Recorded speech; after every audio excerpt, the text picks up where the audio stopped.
सोचो वो तुम्हें गालियां दें लेकिन तुम्हारा रब तुम्हें बुलंद करता रहे तो तुम्हें क्या परवाह। हज़रत अबू हुरैरा रज़ियल्लाहु ताला अन्हु फरमाते हैं कि हुज़ूर नबी अकरम सल्लल्लाहु अलैहि वसल्लम ने फरमाया, क्या तुम्हें ताज्जुब नहीं होता, कुरैश मुझे गालियां देते हैं, लानतें भेजते हैं, लेकिन किस पर? मुज़म्मम पर, यानी जिसकी मज़म्मत की गई हो।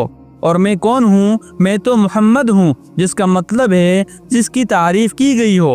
ये हुज़ूर नबी अकरम सल्लल्लाहु अलैहि वसल्लम का अकल, तहम्मुल और अल्लाह पर यकीन है। कुफार गालियां देते थे, लेकिन हुज़ूर नबी अकरम सल्लल्लाहु अलैहि वसल्लम ने कहा, वो जिसको गालियां दे रहे हैं वो मैं हूँ ही नहीं। अल्लाह ने उनके दिलों और ज़ुबानों को हुज़ूर नबी अकरम सल्लल्लाहु अलैहि वसल्लम की इज्जत से दूर रखा।